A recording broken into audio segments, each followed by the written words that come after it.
सत श्री अकाल जी सारिਆਂ ਨੂੰ स्वागत करदी हाँ मैं तुहाडा अपने channel math with Sumanpreet Kaur ते मैं हाँ सुमनप्रीत कौर। अज दी इस वीडियो दे विच असीं करांगे भारत दे गवर्नर जनरल अते वाइसराय दे नाल रिलेटेड कुछ इंपॉर्टेंट MCQ। हाँ जी देखो, भारत दे जिन्ने भी गवर्नर जनरल रहे आ ते वाइसराय रहे आ उन्हां दे नाल रिलेटेड ਅਸੀਂ इंपॉर्टेंट MCQ कवर करने वाले हैं। ਤੁਹਾਨੂੰ भी पता कि जिथे अंग्रेज़ों ने एक साइड पूरी तबाही मचाई सी उत्थे इन्होंने बहुत वधिया काम भी किए। जिमें अक्सर आपां नूं सेंटर लैवल के पेपर दे विच इदां दे MCQ आउंदे आ कि पहली जिहड़ी रेलवे लाइन है किन्हां ने वसाई सी, अंग्रेजी भाषा सब तो पहलां कौन लैके आए सीगे, साडे इधर जरूर लाजमी की गई सी बाद विच। ठीक है, इस तरह के MCQ अक्सर एग्जाम दे विच आउंदे रहिंदे ने कि सब तो पहलां किन्हां ने की कीता। अंग्रेज़ों ने ज़्यादातर फैक्ट्रियां जिहड़ियां स्थापित कीतियां सीगियां ते इस करके अंग्रेज़ों ने बहुत वधिया काम भी किए आ। जिथे जिथे नाल दी नाल एक तरह नाल तबाही मचाई सी उत्थे इन्हां दे ज़्यादा फेमस काम भी एग्जाम दे विच पुछ लए जांदे आ। फिर जिहड़े आपां पंजाब लैवल की गल करिए तां इहदे विच की MCQ आउंदे कि ये संधि किहदे नाल होई सी, जां फिर महात्मा गांधी दे समय किहड़े वाइसराय सीगे, जां इस जदों ये युद्ध होया किहड़े वाइसराय सी भारत दे। ठीक है, इदां दे MCQ अक्सर एग्जाम दे विच आउंदे रहिंदे आ। जो भी MCQ एग्जाम के पॉइंट ऑफ व्यू तो इंपॉर्टेंट बन सकते हैं वो तो असीं इस वीडियो के विच डिस्कस करांगे ही। नाल दी नाल जिवें मैं तुहानूं दस्सिया कि हरेक कोई ना कोई जदों असीं एक जगह तो दूजी जगह ते जाके कोई ना कोई हमला करदा सी ना, तो उहदे पिछे मकसद हुंदा सी। सब तो पहलां आपां गल करदे हां कि अंग्रेज़ भारत आए कदों सी जां क्यों आए सी, की मकसद नाल ओह आए सीगे ते फिर उन्हां दे मन च किवें लालच आ जो उभरिया। तो सब तो पहलां देखो अंग्रेज़ है ना जो उन्होंने जहांगीर तो परमिशन लई सी कि असीं तुहाडे नाल ਵਪਾਰ करना चाहुंदे आ भारत दे नाल, इहदे विच तुहाडा भी फायदा होऊगा, सानूं तां होना ही होना वा। तो ईस्ट इंडिया कंपनी की इन्हां ने स्थापना की सी 1600 ईस्वी दे विच। ठीक है, तो इत्थे इन्हां ने जेम्स सीगे जिहड़े पहले जेम्स पहले दे राजदूत सीगे थॉमस रो। इन्हां ने जहांगीर तो चलो आपां ज़्यादा डिटेल दे विच नहीं जाना, मैं तुहानूं मोटा मोटा दस दिंदी हां क्योंकि आपां अगे डिस्कस करने वाले हैं। ठीक है, सब तो पहलां तुसीं देखो लॉर्ड क्लाइव। हाँ जी, आपां गल कर रहे सीगे कि ईस्ट इंडिया कंपनी की स्थापना हुई सी जिहदा मकसद सीगा वपार करना। वपार करदियां करदियां इन्हां ने ईस्ट इंडिया कंपनी के रूल बनाते सीगे क्योंकि इन्हां नूं पता लग चुकिया सीगा कि भारत विच की कंडीशन चल रही आ कि एक मुगल हमला करदा सी तां जिथे उहने हमला करके जित गया तो वह सारा राज उहदा हो जांदा सी। ठीक है, इस करके इन्हां ने ईस्ट इंडिया कंपनी के रूल बनाते, उहदे विच सैना रखनी शुरू कर दित्ती। उस समय बंगाल का नवाब सीगा सिराजुद्दौला, उन्होंने इन्हों सुनेहा भेजा कि जेकर तुसीं वपार कर रहे हो तुहाडा सैना रखण दा की मतलब आ, तुसीं क्यों सैना रख रहे हो। ये कहंदे जे तैनूं इन्ना ही हैगा कि असीं सैना क्यों रख रहे हैं, तूं ही साडे नाल पहलां अगे युद्ध कर ला। अंग्रेज़ां दे ते सिराजुद्दौला दे विचकार 1757 दे विच प्लासी दा युद्ध होया। इस युद्ध विच अंग्रेज़ां दी जिੱਤ हो गई तो बंगाल दे विच अंग्रेज़ां दी जिहड़ी स्थिति है मजबूत हो गई सीगी। फिर उन्होंने भारतीय सैनिकां नूं ट्रेनिंग दे के सैना दे विच रखना होर शुरू कर लिया। ठीक है, जो भी इन्हां दा विरोध करदा ये उन्हां दे नाल ही लड़ पैंदे। जिवें 1764 दे विच बक्सर दा युद्ध होया सीगा ते अंग्रेज़ां ने शाह आलम जिहड़ा मुगल सम्राट सीगा, सिराजुद्दौला एक होर सीगा जिहड़ा अवध दा नवाब सी अते मीर कासिम जिहड़ा बंगाल दा नवाब सी, इन्हां सारियां ते हौली हौली हमला करदे करदे पूरी दिल्ली दे विच इन्हां ने आपदा कब्जा फैला लिया।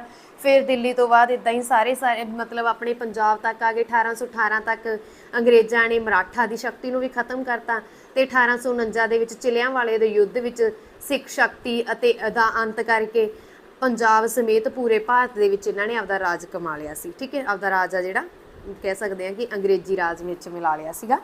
ਤਾਂ ਹੁਣ ਲਾਰਡ ਕਲਾਈਵ ਜਿਨ੍ਹਾਂ ਨੇ ਪਲਾਸੀ ਦਾ ਯੁੱਧ ਕੀਤਾ ਸੀ ਸਿਰਾਜੂਦੋਲਾ ਨਾਲ, ਇਹ ਸਭ ਤੋਂ ਪਹਿਲਾਂ ਭਾਰਤ ਦੇ ਗਵਰਨਰ ਬਣੇ ਸੀਗੇ। ਪਰ ਉਸ ਸਮੇਂ ਮਤਲਬ ਕਿ ਇੱਦਾਂ ਦੇ ਜ਼ਿਆਦਾ ਆਉਂਦੇ ਨਹੀਂ ਸੀਗੇ ਆਪਣੇ ਭਾਰਤ ਦੇ ਵਿੱਚ, ਤੇ ਭਾਰਤ ਦੇ ਪਹਿਲੇ ਬੰਗਾਲ ਦੇ ਪਹਿਲੇ ਗਵਰਨਰ ਵਾਰਨ ਹੈਸਟਿੰਗਸ ਨੂੰ ਹੀ ਮੰਨਿਆ ਜਾਂਦਾ, ਉਹਨਾਂ ਬਾਰੇ ਵੀ ਅਸੀਂ ਗੱਲ ਕਰਾਂਗੇ। ਸਭ ਤੋਂ ਪਹਿਲਾਂ ਲਾਰਡ ਕਲਾਈਵ ਜਿਨ੍ਹਾਂ ਦਾ ਕਾਰਜਕਾਲ 1757 ਤੋਂ 1760 ਤੱਕ ਦਾ ਰਿਹਾ। ਉਸ ਤੋਂ ਬਾਅਦ ਇਹ ਦੂਸਰੀ ਵਾਰੀ ਬਣੇ 1765 ਤੋਂ 1767। ਤਾਂ ਹੁਣ ਅਸੀਂ ਦੇਖਦੇ ਹਾਂ ਇਹਨਾਂ ਦੇ ਨਾਲ ਰਿਲੇਟਿਡ MCQ। ਹੁਣ अपना बस जो डिटेल सी खत्म हो गई है, ए पॉइंट टू द पॉइंट गल करांगे आपां। भारत विच अंग्रेजी राज की नींह किसने रखी सी। हाँ जी, भारत दे विच जिहड़ी अंग्रेजी राज की नींह आ 1757 ईस्वी दे विच प्लासी दे युद्ध विच लॉर्ड क्लाइव ने बंगाल के नवाब सिराजुद्दौला नूं हरा के भारत विच अंग्रेजी राज की नींह रखी सी। ठीक है, ये तुसीं ध्यान दे विच रखना। तो ऑप्शन नंबर ए इत्थे राइट आंसर है लॉर्ड क्लाइव। ਹੁਣ ਤੁਹਾਨੂੰ याद भी हो गया होना प्लासी की लड़ाई तो कदों हुई सी, ये भी क्योंकि लिंक करके याद रहते हैं ना, इस करके मैं दस दिनी हाँ। ਹੁਣ ਆਪਾਂ ਉਹ MCQ ਕਰਦੇ ਹਾਂ ਜਿਹੜੇ ਕਿ SSC ਵੱਲੋਂ ਪੁੱਛੇ ਗਏ ਸੀ ਇਹਨਾਂ ਨਾਲ ਰਿਲੇਟਿਡ। ਕਿਸ ਨੂੰ ਉਸਦੇ ਪ੍ਰਸ਼ੰਸਕ ਭਾਰਤ ਦੇ ਜੇਤੂ ਦੇ ਨਾਮ ਵਜੋਂ ਵੀ ਜਾਣਦੇ ਸੀ? ਲਾਰਡ ਕਲਾਈਵ ਨੂੰ। ਕਿਸ ਨੇ 1765 ਵਿੱਚ ਅਵਧ ਦੇ ਨਵਾਬ ਸਿਰਾਜੁਦੌਲਾ ਤੇ ਸ਼ਾਹ ਆਲਮ ਨਾਲ ਇਲਾਹਾਬਾਦ ਦੀ ਸੰਧੀ ਕੀਤੀ ਸੀ? ਲਾਰਡ ਕਲਾਈਵ ਨੇ। ਕਿਸ ਲੜਾਈ ਵਿੱਚ ਲਾਰਡ ਕਲਾਈਵ ਨੇ ਸਿਰਾਜੁਦੌਲਾ ਨੂੰ ਹਰਾਇਆ ਸੀਗਾ? ਪਲਾਸੀ ਦੀ ਲੜਾਈ ਵਿੱਚ। ਅੱਗੇ ਆ ਜੀ ਵਾਰਨ ਹੈਸਟਿੰਗਸ, ਜਿਨ੍ਹਾਂ ਦਾ ਕਾਰਜਕਾਲ 1772 ਤੋਂ ਲੈ ਕੇ 1785 ਤੱਕ ਰਿਹਾ। ਜੀ ਹੁਣ ਅਸੀਂ ਗੱਲ ਕਰਾਂਗੇ ਬੰਗਾਲ ਦੇ ਪਹਿਲੇ ਗਵਰਨਰ ਯਾਨੀ ਕਿ ਵਾਰਨ ਹੈਸਟਿੰਗਸ ਦੇ ਨਾਲ ਰਿਲੇਟਿਡ ਉਹ ਵਾਲੇ MCQ ਦੀ ਜਿਹੜੇ ਅਲੱਗ-ਅਲੱਗ ਕੰਪੀਟੀਟਿਵ ਐਗਜ਼ਾਮ ਦੇ ਵਿੱਚ ਪੁੱਛੇ ਗਏ ਆ। ਪਰ ਇਹ ਕਰਨ ਤੋਂ ਪਹਿਲਾਂ ਮੈਂ ਤੁਹਾਨੂੰ ਦੱਸਣਾ ਚਾਹੁੰਦੀ ਹਾਂ ਕਿ ਜਿਵੇਂ ਇੱਥੇ ਲਿਖਿਆ ਵਾ ਕਿ ਵਾਰਨ ਹੈਸਟਿੰਗਸ 1772 ਤੋਂ 1785 ਤੱਕ ਬੰਗਾਲ ਦੇ ਨਵਾਬ ਰਹੇ ਸੀ ਤੇ ਦੂਸਰੀ ਵਾਰ ਇਹ ਫਿਰ ਬਣੇ ਸੀ 1813 ਦੇ ਵਿੱਚ ਬਣੇ ਸੀ ਤੇ 1823 ਤੱਕ ਰਹੇ ਸੀ। ਠੀਕ ਹੈ, ਤਾਂ ਇੱਥੇ ਜਿਹੜੇ ਵੀ ਇਹਨਾਂ ਦੇ ਕੰਮ 1823 ਚ ਵੀ ਇਹਨਾਂ ਨੇ ਕੀਤੇ 1813 ਤੋਂ ਲੈ ਕੇ 23 ਤੱਕ, ਉਹ ਵੀ ਮੈਂ ਇੱਥੇ ਨਾਲ ਹੀ ਡਿਸਕਸ ਕਰਨ ਵਾਲੀ ਹਾਂ। ਤੁਸੀਂ ਇਹ ਨਾ ਸੋਚੋ ਕਿ ਇੱਥੇ 1817 ਲਿਖਿਆ ਵਾ ਤਾਂ ਇਹਨਾਂ ਦਾ ਤਾਂ ਕਾਰਜਕਾਲ ਇੰਨਾ ਸੀ, ਇਸ ਕਰਕੇ ਮੈਂ ਪਹਿਲਾਂ ਦੱਸ ਦਿੱਤਾ। ਤਾਂ ਹੁਣ 1713 ਦਾ ਰੈਗੂਲੇਟਿੰਗ ਐਕਟ ਕਿਸ ਨੇ ਪਾਸ ਕੀਤਾ ਸੀ? ਦੇਖੋ ਰੈਗੂਲੇਟਿੰਗ ਐਕਟ ਪਾਸ ਕੀਤਾ ਗਿਆ ਸੀ 1713 ਦੇ ਵਿੱਚ, ਵਾਰਨ ਹੈਸਟਿੰਗਸ ਨੇ ਪਾਸ ਕੀਤਾ ਸੀ ਤੇ ਇਸ ਐਕਟ ਦੇ ਅਕੋਰਡਿੰਗ ਹੀ ਇਹਨਾਂ ਨੂੰ ਬੰਗਾਲ ਦਾ ਪਹਿਲਾ ਗਵਰਨਰ ਚੁਣਿਆ ਗਿਆ ਸੀ। ਠੀਕ ਹੈ, ਫਿਰ ਇਸੇ ਐਕਟ ਦੇ ਅਕੋਰਡਿੰਗ ਇਹਨਾਂ ਨੇ ਕਲਕੱਤਾ ਦੇ ਵਿੱਚ ਸੁਪਰੀਮ ਕੋਰਟ ਵੀ ਸਥਾਪਿਤ ਕੀਤੀ ਸੀ। ਠੀਕ ਹੈ, ਤੇ ਇਹ ਵੀ ਤੁਸੀਂ ਧਿਆਨ ਦੇ ਵਿੱਚ ਰੱਖਣਾ। ਫਿਰ ਕਦੋਂ ਵਾਰਨ ਹੈਸਟਿੰਗਸ ਬੰਗਾਲ ਦਾ ਪਹਿਲਾ ਗਵਰਨਰ ਬਣਿਆ ਸੀ? 1773 ਚ। ਵਾਰਨ ਹੈਸਟਿੰਗਸ ਦੇ ਸਮੇਂ ਭਾਰਤ ਵਿੱਚ ਈਸਟ ਇੰਡੀਆ ਕੰਪਨੀ ਦੇ ਕਿੰਨੇ ਪ੍ਰਧਾਨ ਸਨ? 3। ਕਿਸ ਐਕਟ ਰਾਹੀਂ ਲਾਰਡ ਵਾਰਨ ਹੈਸਟਿੰਗਸ ਬੰਗਾਲ ਦਾ ਪਹਿਲਾ ਗਵਰਨਰ ਜਨਰਲ ਬਣਿਆ? ਰੈਗੂਲੇਟਿੰਗ ਐਕਟ 1773 ਰਾਹੀਂ। ਕਲਕੱਤਾ ਵਿੱਚ ਲਾਰਡ ਹੈਸਟਿੰਗਸ ਦੇ ਕਾਰਜਕਾਲ ਦੌਰਾਨ 1817 ਵਿੱਚ ਕਿਹੜਾ ਕਾਲਜ ਸਥਾਪਿਤ ਕੀਤਾ ਗਿਆ? ਹਿੰਦੂ ਕਾਲਜ, ਜਿਸ ਦਾ ਮੌਜੂਦਾ ਨਾਮ ਆ ਪ੍ਰੈਜ਼ੀਡੈਂਸੀ। ਠੀਕ ਹੈ, ਤੇ ਸਰਬਸੰਮਤੀ ਦੀ ਨੀਤੀ ਅਪਣਾਉਣ ਵਾਲਾ ਬ੍ਰਿਟਿਸ਼ ਗਵਰਨਰ ਜਨਰਲ ਕੌਣ ਸੀ? ਲਾਰਡ ਹੈਸਟਿੰਗਸ। 1774 ਈਸਵੀ ਵਿੱਚ ਭਾਰਤ ਦਾ ਪਹਿਲਾ ਡਾਕਘਰ ਕਿਸ ਨੇ ਬਣਵਾਇਆ? ਹੁਣ ਤੁਹਾਨੂੰ ਇਹ ਵੀ ਆ ਸਕਦਾ ਕਿ ਭਾਰਤ ਦਾ ਪਹਿਲਾ ਡਾਕਘਰ ਕਿਸ ਨੇ ਬਣਵਾਇਆ, ਤਾਂ ਇਹ ਵੀ ਬਣਾਇਆ ਸੀ, ਕਿਹਨਾਂ ਨੇ ਬਣਾਇਆ ਸੀਗਾ? ਹੈਸਟਿੰਗਸ ਨੇ 1774 ਦੇ ਵਿੱਚ। ਫਿਰ ਕਿਸ ਦਾ ਨਾਮ ਘੇਰਾਬੰਦੀ ਦੀ ਨੀਤੀ ਨਾਲ ਸੰਬੰਧਿਤ ਆ? ਵਾਰਨ ਹੈਸਟਿੰਗਸ ਦਾ। ਕਿਸ ਗਵਰਨਰ ਜਨਰਲ ਦੇ ਕਾਰਜਕਾਲ ਦੌਰਾਨ 1773 ਦੇ ਰੈਗੂਲੇਟਿੰਗ ਐਕਟ ਦੇ ਤਹਿਤ 1774 ਵਿੱਚ ਕਲਕੱਤਾ ਦੇ ਵਿੱਚ ਸੁਪਰੀਮ ਕੋਰਟ ਦੀ ਸਥਾਪਨਾ ਕੀਤੀ ਗਈ ਸੀ? ਵਾਰਨ ਹੈਸਟਿੰਗਸ ਦੇ ਦੁਆਰਾ। ਹਾਂਜੀ, ਇੱਕ ਗੀਤਾ ਦਾ ਅੰਗਰੇਜ਼ੀ ਦੇ ਵਿੱਚ ਅਨੁਵਾਦ ਕੀਤਾ ਸੀਗਾ ਵਿਲੀਅਮ ਬਿਲਿੰਗਸ ਨੇ। ਇਹਨਾਂ ਨੂੰ ਪਨਾਹ ਵੀ ਵਾਰਨ ਹੈਸਟਿੰਗਸ ਨੇ ਦਿੱਤੀ ਸੀਗੀ। ਮੁਗਲ ਬਾਦਸ਼ਾਹ ਨੂੰ 26 ਲੱਖ ਰੁਪਏ ਸਾਲਾਨਾ ਪੈਨਸ਼ਨ ਕਿਸ ਨੇ ਬੰਦ ਕਰਵਾਈ ਸੀ? ਵਾਰਨ ਹੈਸਟਿੰਗਸ ਨੇ। ਅੱਗੇ ਜੀ ਭਾਰਤ ਦੇ ਜੋ ਗਵਰਨਰ ਜਨਰਲ ਬਣੇ ਸੀ ਜਾਂ ਬੰਗਾਲ ਦੇ, ਉਹ ਸੀਗੇ ਲਾਰਡ ਕਾਰਨਵਾਲਿਸ, ਜਿਹੜੇ 1786 ਈਸਵੀ ਤੋਂ ਲੈ ਕੇ 1793 ਈਸਵੀ ਤੱਕ ਰਹੇ ਸੀ। ਠੀਕ ਹੈ, ਤੇ ਇਹਨਾਂ ਨਾਲ ਰਿਲੇਟਿਡ MCQ ਦੇਖਦੇ ਹਾਂ।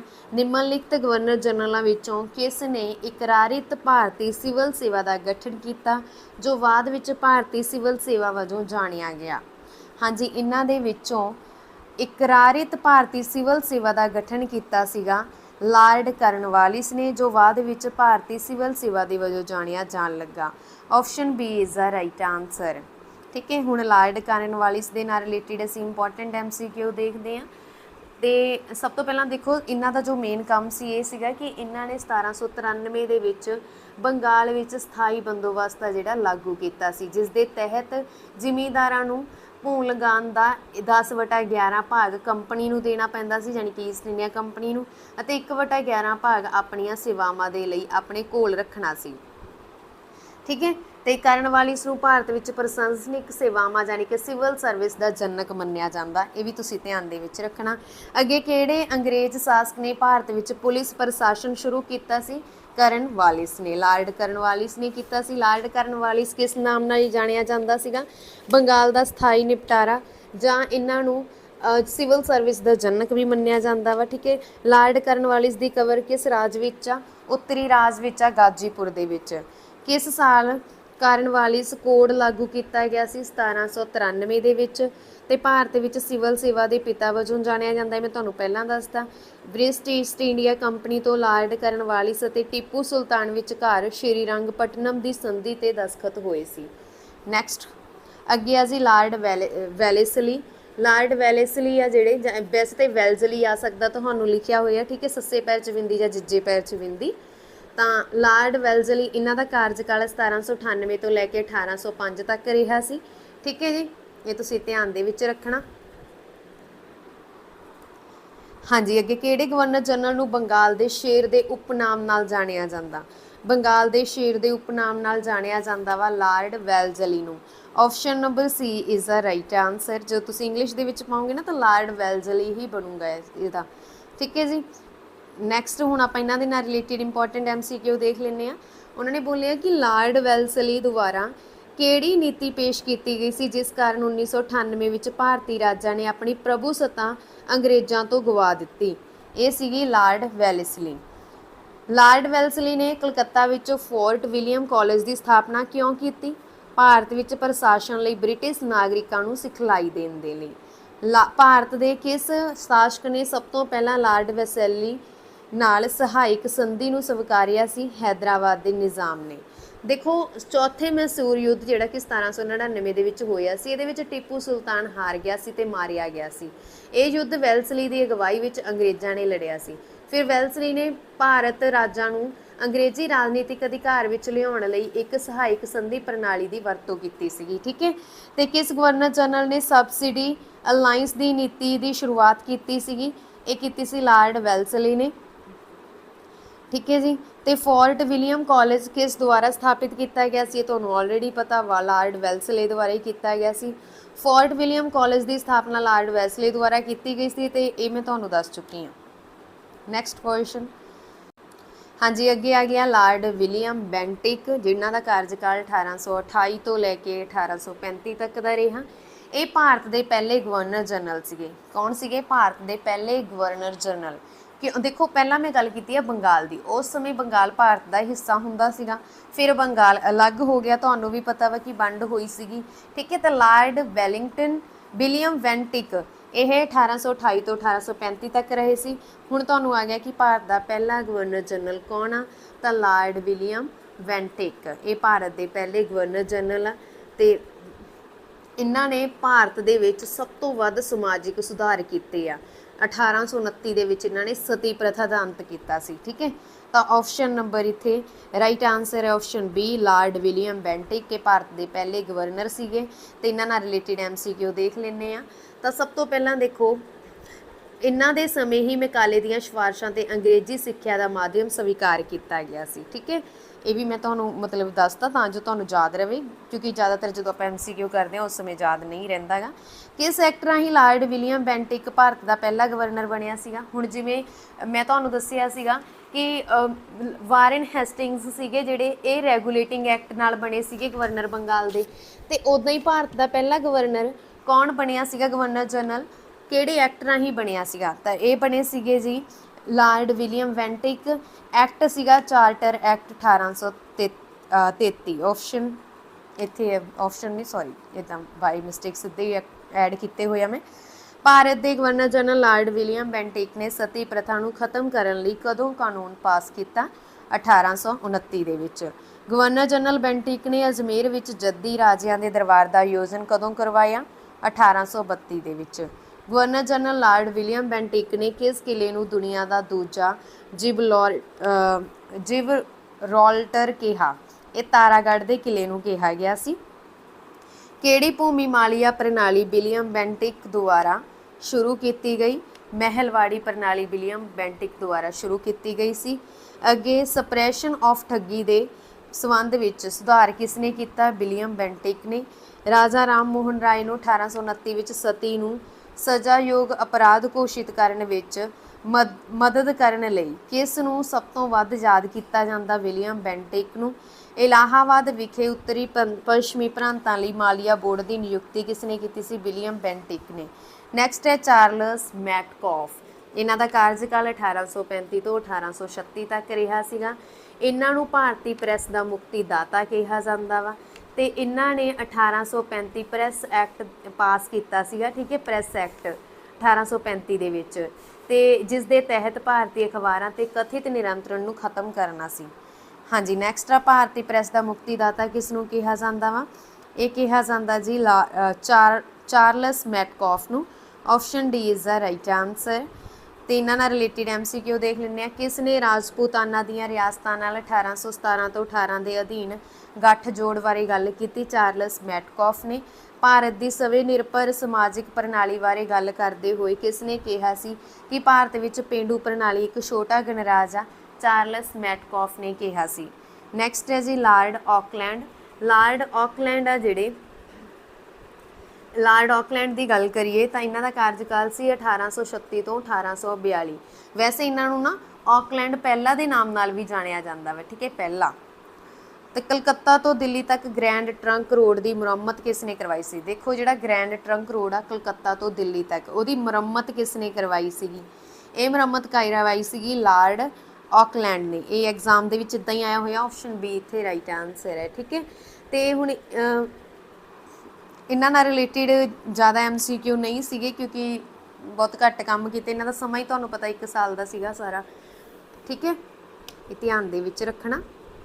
ਵੈਸੇ ਮੈਂ ਤੁਹਾਨੂੰ ਦੱਸ ਦਿੰਦੀ ਹਾਂ ਆਕਲੈਂਡ ਪਹਿਲਾਂ ਦੇ ਨਾਲ ਰਿਲੇਟਡ ਕੀ ਫੈਕਟ ਆ ਕਿ ਇਹਨਾਂ ਦੇ ਸ਼ਾਸਨਕਾਲ ਦੀ ਮਹੱਤਵਪੂਰਨ ਘਟਨਾ ਇਹ ਸੀਗੀ ਕਿ ਇਹ ਪਹਿਲਾਂ ਬ੍ਰਿਟਿਸ਼ ਅਫਗਾਨ ਯੁੱਧ, ਜਿਹੜਾ ਕਿ 1838 ਤੋਂ 1842 ਈਸਵੀ ਤੱਕ ਸੀ, ਜਿਸ ਵਿੱਚ ਅੰਗਰੇਜ਼ਾਂ ਨੂੰ ਹਾਰ ਦਾ ਸਾਹਮਣਾ ਕਰਨਾ ਪਿਆ ਤੇ ਭਾਰੀ ਨੁਕਸਾਨ ਵੀ ਹੋਇਆ ਸੀ, ਠੀਕ ਹੈ, ਇਹ ਵੀ ਤੁਸੀਂ ਧਿਆਨ ਦੇ ਵਿੱਚ ਰੱਖਣਾ।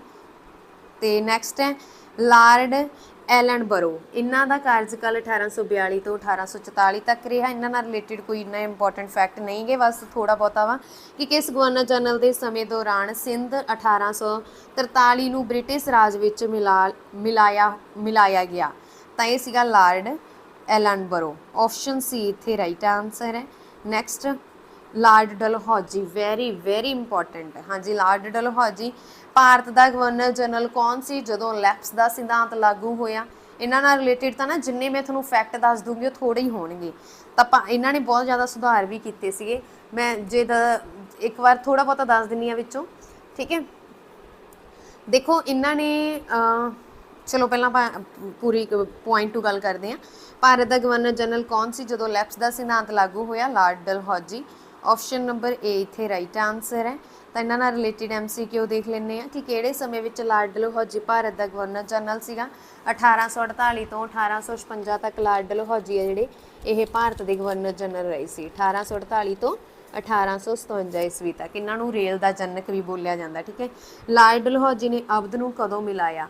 ਅਵਧ ਨੂੰ 1856 ਦੇ ਵਿੱਚ। ਦੇਖੋ ਇਹਨਾਂ ਦੇ ਕਾਰਜਕਾਲ ਵਿੱਚ ਲੈਪਸ ਦੀ ਨੀਤੀ ਦੇ ਕਾਰਨ ਝਾਂਸੀ, ਨਾਗਪੁਰ, ਸਤਾਰਾ ਆਦਿ ਜਿਹੜੇ ਜਿੰਨੇ ਵੀ ਰਾਜ ਸੀਗੇ ਭ੍ਰਿਸ਼ਟਾਚਾਰ ਦਾ ਆਰੋਪ ਲਗਾ ਕੇ ਅਦਬ ਅਤੇ ਬਾਹਰ ਰਾਜ ਅੰਗਰੇਜ਼ੀ ਰਾਜ ਵਿੱਚ ਮਿਲਾ ਲਏ ਗਏ ਸੀ। ਭ੍ਰਿਸ਼ਟਾਚਾਰ ਦਾ ਉਹ ਲਗਾ ਕੇ ਮਤਲਬ ਕਹਿ ਸਕਦੇ ਆਪਾਂ ਆਰੋਪ ਲਗਾ ਕੇ, ਠੀਕ ਹੈ। ਅੱਗੇ ਫਿਰ ਇਹਨਾਂ ਨੇ ਸਿੱਖਿਆ ਸੰਬੰਧੀ ਸੁਧਾਰਾਂ ਵਿੱਚ ਡਲਹੌਜੀ ਨੇ 1854 ਵਿੱਚ ਵੁੱਡ ਡਿਸਪੈਚ ਨੂੰ ਲਾਗੂ ਕੀਤਾ ਸੀਗਾ ਤੇ ਮੁੱਢਲੀ ਸਿੱਖਿਆ ਤੋਂ ਲੈ ਕੇ ਯੂਨੀਵਰਸਿਟੀ ਪੱਧਰ ਤੱਕ ਦੀ ਸਿੱਖਿਆ ਦੇ ਲਈ ਇੱਕ ਵਿਆਪਕ ਯੋਜਨਾ ਬਣਾਈ ਸੀ। ਰੁੜਕੀ ਦਾ ਇੰਜੀਨੀਅਰਿੰਗ ਕਾਲਜ ਆ ਜਿਹੜਾ ਉਹ ਵੀ ਇਹਨਾਂ ਦੇ ਸਮੇਂ ਦਾ ਹੀ ਬਣਿਆ ਹੋਇਆ ਵਾ, ਠੀਕ ਹੈ, ਇਹ ਵੀ ਤੁਸੀਂ ਧਿਆਨ ਦੇ ਵਿੱਚ ਰੱਖਣਾ। ਤੇ ਡਲਹੌਜੀ ਨੇ ਭਾਰਤ ਵਿੱਚ ਰੇਲਵੇ ਦਾ ਜਨਕ ਮੰਨਿਆ ਜਾਂਦਾ ਕਿਉਂਕਿ ਇਹਨਾਂ ਦੇ ਯਤਨਾਂ ਸਦਕਾ ਮਹਾਰਾਸ਼ਟਰ ਦੇ ਵਿੱਚ ਬੰਬਈ ਤੋਂ ਠਾਣੇ ਤੱਕ ਪਹਿਲੀ ਰੇਲ 1853 ਦੇ ਵਿੱਚ ਚਲਾਈ ਗਈ ਸੀ। ਵੈਰੀ ਇੰਪੋਰਟੈਂਟ ਹੈ। ਹਾਂਜੀ, ਹੁਣ ਦੇਖੋ MCQ। Governor general Lord Dalhousie ਦੁਆਰਾ ਕਿਸ ਰਾਜ ਨੂੰ ਇੱਕ ਕਚਹਿਰੀ ਕਿਹਾ ਜਾਂਦਾ ਸੀ? ਅਵਧ ਦਾ ਰਾਜ ਹੈ। ਕਿਹੜੇ ਗਵਰਨਰ ਜਨਰਲ ਨੇ 1853 ਵਿੱਚ ਕਲਕੱਤਾ ਤੋਂ ਆਗਰਾ ਤੱਕ ਪਹਿਲੀ ਟੈਲੀਗ੍ਰਾਫ ਲਾਈਨ ਸ਼ੁਰੂ ਕੀਤੀ? ਲਾਰਡ ਡਲਹੌਜੀ ਨੇ। ਡਲਹੌਜੀ ਦੇ ਗੁਪਤ ਦੇ ਸਿਧਾਂਤ ਦੇ ਆਧਾਰ ਤੇ ਮਿਲਾਉਣ ਵਾਲਾ ਪਹਿਲਾ ਰਿਆਸਤ ਕਿਹੜਾ ਸੀ? ਸਤਾਰਾ। ਕਿਸ ਨੇ 1851 ਵਿੱਚ ਅਵਧ ਨੂੰ ਇੱਕ ਕਚਹਿਰੀ ਜੋ ਕਿ ਇੱਕ ਦਿਨ ਸਾਡੇ ਮੂੰਹ ਵਿੱਚ ਡਿੱਗ ਜਾਵੇਗਾ ਵਜੋਂ ਦਰਸਾਇਆ ਸੀ? ਲਾਰਡ ਡਲਹੌਜੀ ਨੇ। ਬ੍ਰਿਟਿਸ਼ ਸਾਮਰਾਜ ਦੇ ਵਿਸਥਾਰ ਨਾਲ ਸੰਬੰਧਿਤ ਕਿਹੜੀ ਨੀਤੀ ਗਵਰਨਰ ਜਨਰਲ ਲਾਰਡ ਡਲਹੌਜੀ ਦੁਆਰਾ ਪੇਸ਼ ਕੀਤੀ ਗਈ ਸੀ? ਇਹ ਸੀਗੀ ਗਲਤੀ ਦਾ ਸਿਧਾਂਤ।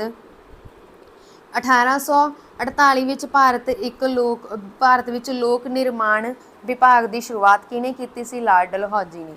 ਕਿਸ ਦੇ ਰਾਜ ਵਿੱਚ ਪਹਿਲੀ ਵਾਰ ਡਾਕ ਟਿਕਟ ਜਾਰੀ ਕੀਤੀ ਗਈ? ਲਾਰਡ ਡਲਹੌਜੀ। ਭਾਰਤ ਦੇ ਗਵਰਨਰ ਜਨਰਲਾਂ ਵਿੱਚੋਂ ਕਿਸ ਨੂੰ ਆਧੁਨਿਕ ਭਾਰਤ ਦੇ ਨਿਰਮਾਤਾ ਦਾ ਖਿਤਾਬ ਦਿੱਤਾ ਜਾਂਦਾ? ਲਾਰਡ ਡਲਹੌਜੀ ਨੂੰ, ਠੀਕ ਹੈ।